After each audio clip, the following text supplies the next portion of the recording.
the hell that I was in, I'd do anything to be better. I thought like a lunatic. You gotta just have like that little bit of hope that it will get better. You're gonna make it. This began my surrender.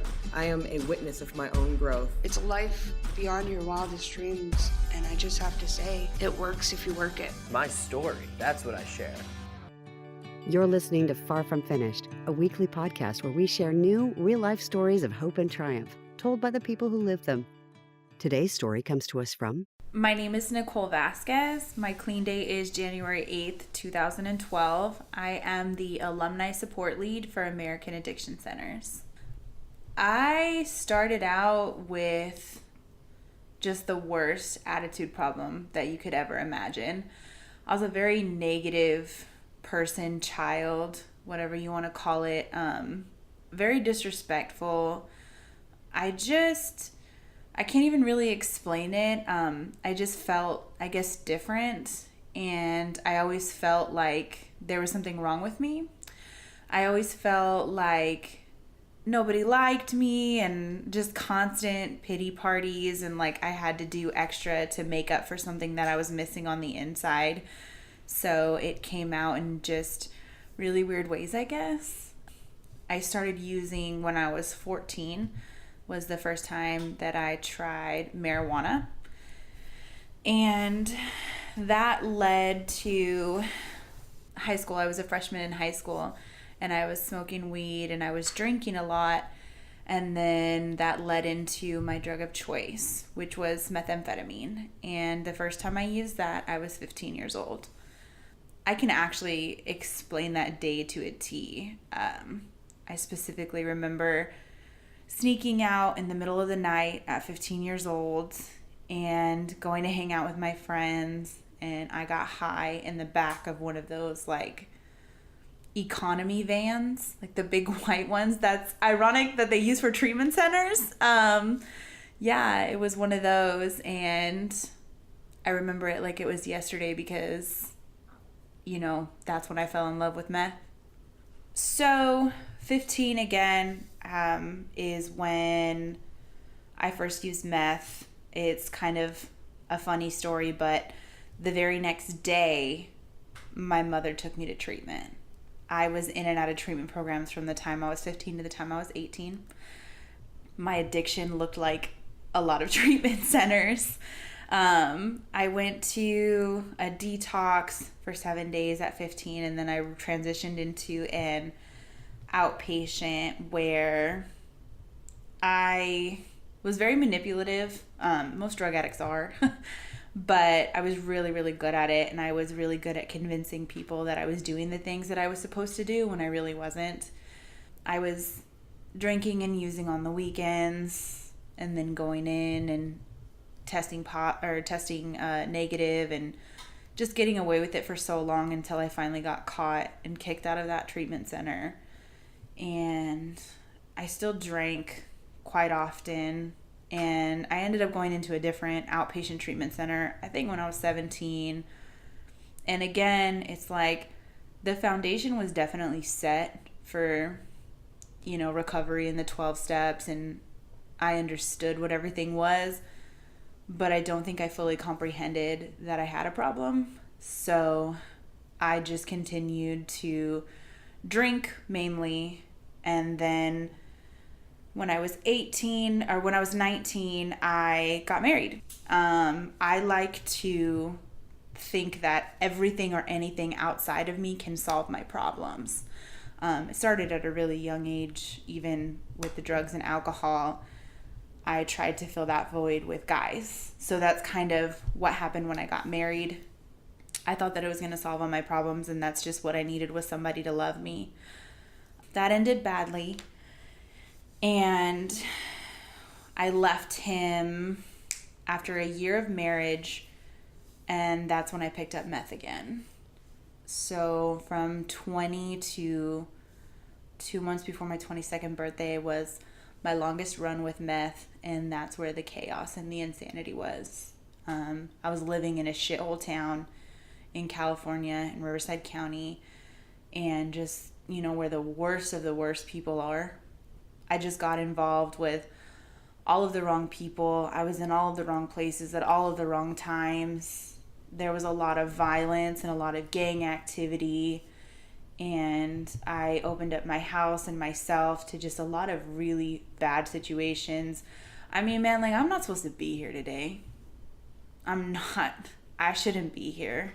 And it's incredible to be sitting here telling this story, knowing all of the stuff that I went through in my addiction. You know, I did anything and everything that I could to get high. I sold my car. I lost my house.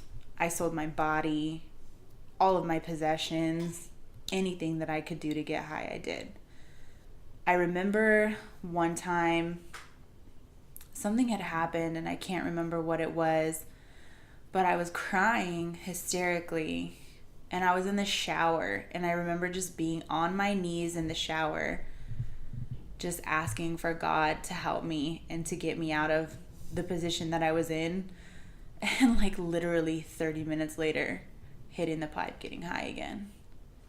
Something that's really crazy about my story, and you know, I'm not going to go into too much detail, but somebody had to die for me to realize that I needed to get my shit together.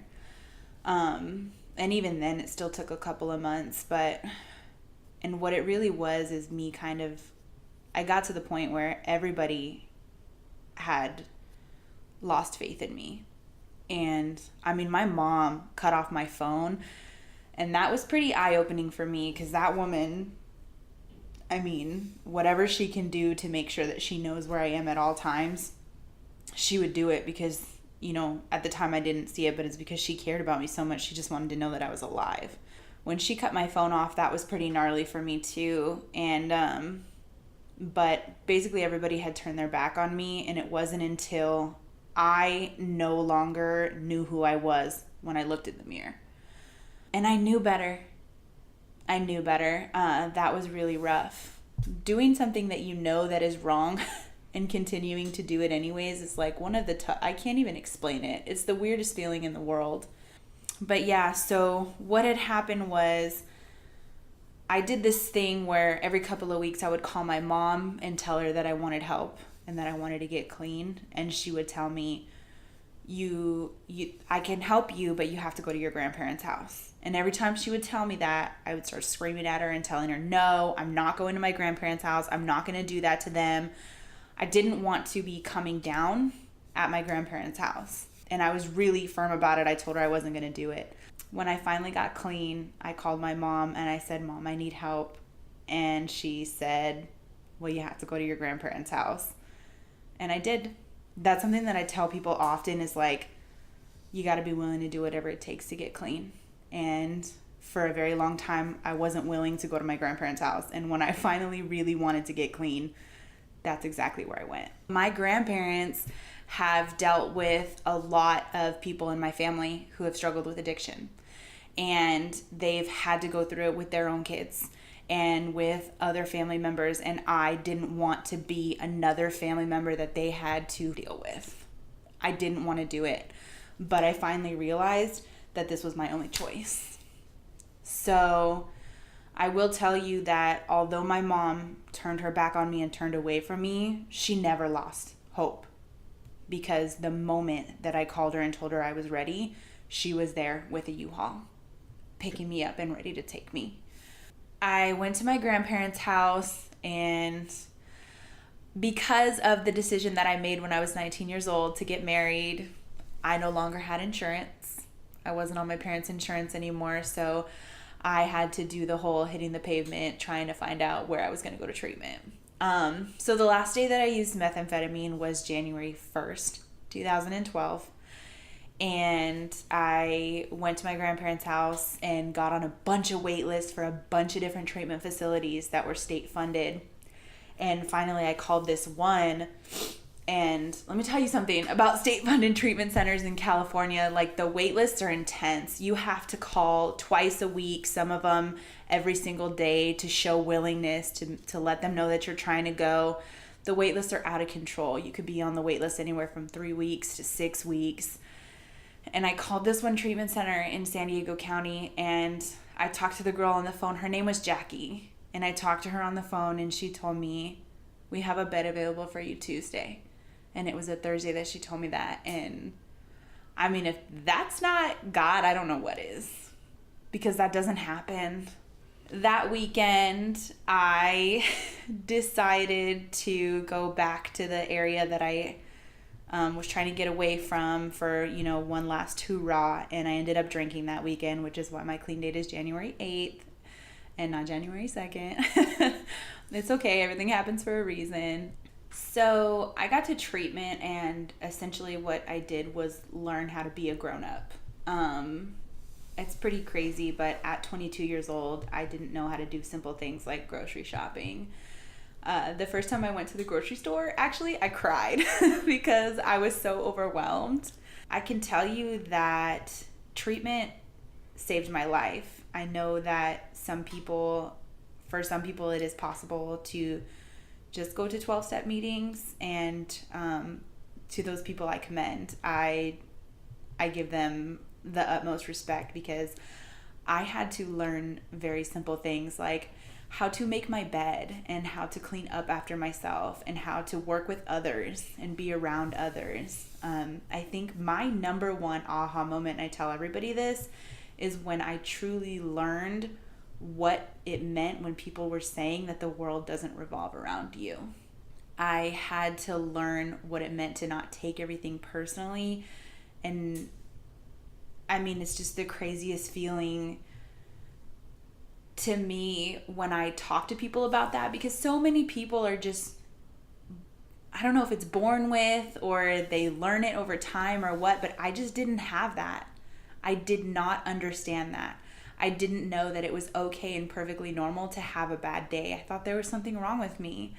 So learning all that stuff and learning about the disease of addiction and how it worked, the foundation was definitely planted when I was in and out of treatment as an adolescent, but it wasn't nourished until I got to treatment as an adult. I stood in treatment for 5 months, inpatient residential treatment for 5 months, and I took every suggestion that was given to me. I attended 12-step meetings on a daily basis. I found a home group.